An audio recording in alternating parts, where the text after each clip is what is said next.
Friends, welcome back to our channel. हम continue करेंगे हमारी जनरल साइंस की जो हमने क्वेश्चन सीरीज शुरू की है, जिसमें हम 10,000 प्लस क्वेश्चंस को देखेंगे, जो कि एकदम फ्री ऑफ कॉस्ट है। सिर्फ आपने ज़्यादा से ज़्यादा चैनल को सब्सक्राइब कर उसको सपोर्ट करना है।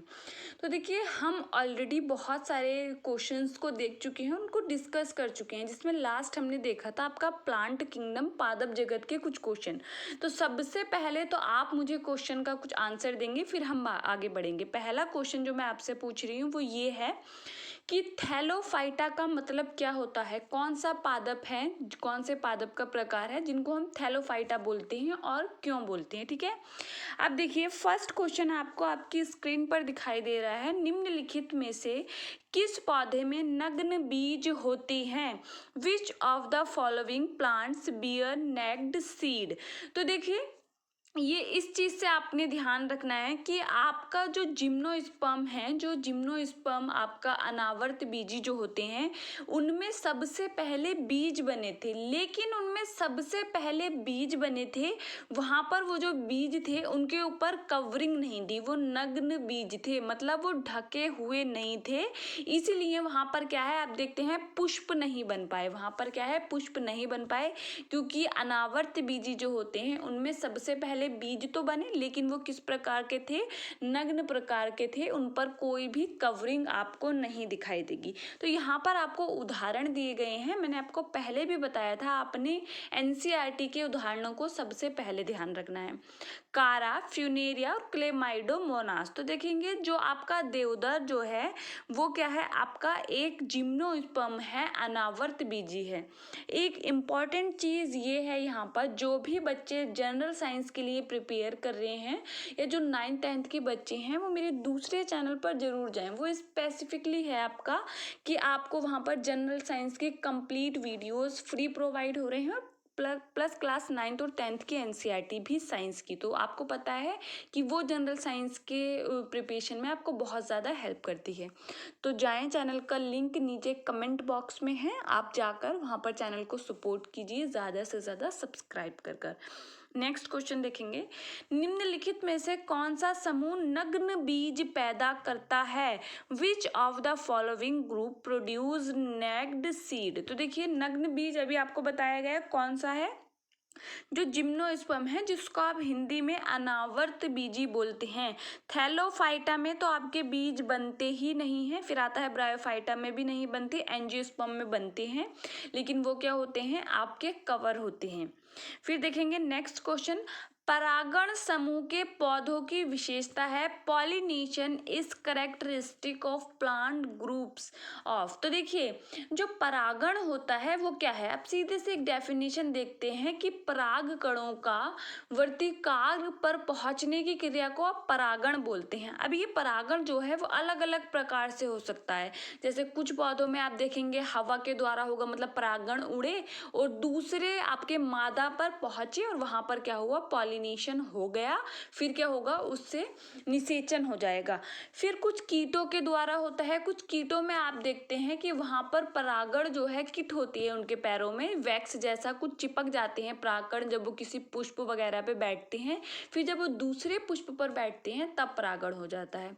कुछ जो जलीय पौधे होते हैं उनमें जल के थ्रू हो जाता है। इस प्रकार हम अलग अलग पौधों को अलग अलग कैटेगराइज करते हैं। अब आपको बताना है कि परागण होता किसमें है, किसका क्या है, कैरेक्टरिस्टिक है। तो यहाँ पर ध्यान रखना है, एंजियोस्पर्म का कैरेक्टरिस्टिक क्या है, आपका परागण है। नेक्स्ट देखेंगे, आवर्त बीजी में प्रजनन अंग में स्थित होते हैं। The reproductive part of angiosperm are located in. तो देखिए, जो एंजियोस्पर्म है उनके अंदर आपको देखा गया है कि निषेचन होता है। वहां पर क्या होगा, आप उसमें कोई पार्ट तो है आपका, जो वो आपका क्या करेगा, उस निषेचन में आपका हेल्प करेगा। तो जो आवर्त बीजियों में हो, जो पार्ट आपका, जो अंग आपके हेल्प करते हैं, वो फ्लावर होते हैं। आपका जो सेक्सुअल रिप्रोडक्शन में में हेल्प करते हैं आपके आवर्त बीजियों में। वो क्या होते हैं? फ्लावर्स होते हैं, जिसके 4 पार्ट्स होते हैं, जिसमें आप देखेंगे नर और मादा जो पुमंग और जयांग होते हैं वो क्या होते हैं? आपके जनन में सहायक पार्ट हैं।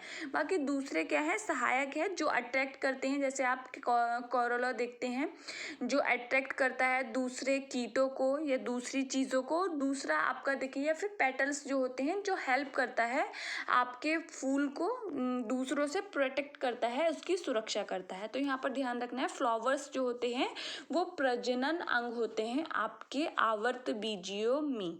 फिर देखेंगे नेक्स्ट, एक आपका होता है दोहरा निषेचन, डबल फर्टिलाइजेशन। डबल फर्टिलाइजेशन इसको क्यों बोलते हैं, ये पूरा प्रोसेस क्या है, तो इसके लिए आप दूसरे चैनल पर ज़रूर जाइएगा। वहाँ पर जो आपको इम्पॉर्टेंट टॉपिक्स पढ़ाए जा रहे हैं, जनरल साइंस आप कोई भी एग्ज़ाम दे दें आपकी कंप्लीट हो जाएगी फ्री ऑफ कॉस्ट। आपको पीडीएफ मिलेगी, लेकिन पीडीएफ चैनल के सब्सक्राइबर्स के लिए हैं, तो आप जाइएगा ज़रूर और अच्छे से अपनी चीज़ों को, कॉन्सेप्ट को क्लियर कीजिए। तो जो एंजियोस्पर्म होते हैं उनमें डबल फर्टिलाइजेशन होता है। डबल फर्टिलाइजेशन इनका क्या है? दोहरा निषेचन इनका एक विशेष लक्षण है। तो एंजियोस्पर्म आवर्त बीजियों में ऐसा होता है। देखिए, जो एंजियोस्पर्म होते हैं वो 2 प्रकार के होते हैं। एंजियोस्पर्म पौधे 2 प्रकार से उनको बांट सकते हैं। एक होते हैं एक बीजपत्री और एक होते हैं द्विबीजपत्री। एक बीजपत्री में जिसमें एक कोटिलेडन्स पाया जाता है वो एक बीजपत्री है, जिनमें एक बीजपत्र पाया जाता है। जिनमें 2 बीजपत्र पाए जाते हैं, 2 कोटिलेडन्स पाए जाते हैं, वो आपके द्विबीजपत्री होते हैं। अब आपसे पूछा गया है कि मोनोकॉट जो होते हैं, जो एक बीजपत्री होते हैं, उनका आपने उदाहरण उनमें आपने विशेषता बतानी है कि उनकी क्या होती है। तो देखिए, उनमें जो जड़ें होती हैं वो फाइब्रस टाइप की होती हैं। इस तरीके से आप फाइबर मतलब बहुत सारे रेशे उसमें निकले होते हैं, वो फाइब्रस टाइप की होती हैं जड़ें। कहाँ पर? एक बीजपत्री में। दूसरी चीज़ आपने जो ध्यान रखनी है, जो एक बीजपत्री होते हैं उसके आप उदाहरण देख सकते हैं। जैसे आप लेंगे चावल का दाना, क्या आप उसको 2 पार्ट्स में बराबर बांट सकते हैं? नहीं बांट सकते, क्योंकि उनमें क्या है? एक ही कोटिलेडन्स है। लेकिन जब आप चने को देखेंगे तो आप उसको 2 बराबर पार्ट्स में बांट सकते हैं, क्योंकि उसमें 2 कोटिलेडन्स हैं। ये भी ध्यान रखना है, ठीक है। अब देखिए, पौधों में गैसों का आदान प्रदान के माध्यम से होता है। इन plants gases are exchange through. तो देखिए, जो स्टोमेटा होते हैं ये प्रेजेंट होते हैं आपकी लीफ पर, पत्ती पर। आपकी लीफ पर क्या होते हैं? छोटे छोटे छिद्र होते हैं। वहां पर क्या होता है? आपका स्टोमेटा, रंध्र उपस्थित होते हैं। यहीं से आपका वाष्पोत्सर्जन होता है प्लांट्स में और गैसों का आदान प्रदान भी होता है। तो ऑप्शन फर्स्ट, रंध्र जो होते हैं वो आपने ध्यान रखना है, जो रंध्र होते हैं, ठीक है। तो ये आपके इम्पॉर्टेंट क्वेश्चन है। हम क्वेश्चन का नंबर बढ़ाएंगे जब आप ज़्यादा से ज़्यादा शेयर और चैनल को सब्सक्राइब करेंगे। मिलते हैं हमारे नेक्स्ट वीडियो में, तब तक के लिए पढ़ते रहिए। Thank you.